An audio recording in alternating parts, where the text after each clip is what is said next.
కానీ ఒక్కరోజు జబర్దస్త్లో మీరు లేరు అన్న టైంలో మీ ఫీలింగ్ ఎలా ఉంది?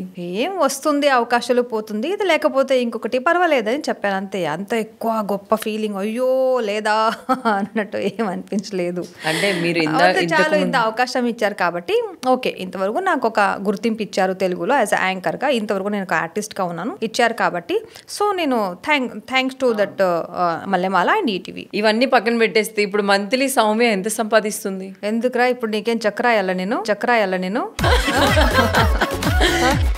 లేదురా, మా ఆడియన్స్ కి కొంచెం ఉంటది. మా సౌమ్య ఒక్కొక్కసారి నాకు పాకెట్ మనీ కూడా డబ్బులు ఉండదురా, అలా అయిపోతాను నేను.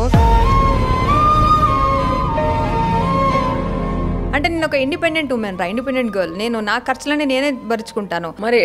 మరి నువ్వు ఎట్లా దాన్ని మెయింటైన్ చేస్తున్నావు? ఇప్పుడు వరకు పర్వాలేదు, దేవుడు దయ వల్ల. పాకెట్ మనీ కూడా లేవు అంటే జస్ట్ ఊరికే చెప్పాను. పాకెట్ మనీ కూడా ఒక్కొక్కసారి ఏంటంటే అంటే అంత ఇబ్బంది పడే అంటే ఇప్పుడు ఒక్కసారి షో వస్తే, ఇప్పుడు నేను 6 months ఇంట్లో ఉన్నాను, అప్పుడు ఏం షోస్ లేదు, అప్పుడు ఆ సేవింగ్స్ లోనే మనం బతకాలి కదా. నేను ఎవరితో అడిగి ఒక 5,000 ఇస్తారా, ఒక 10,000 ఇస్తారా, నేను ఇప్పుడు వరకు దేవుడి దయ వల్ల అడగలేదు. సో ఆ పరిస్థితి కూడా నాకు రాకూడదు.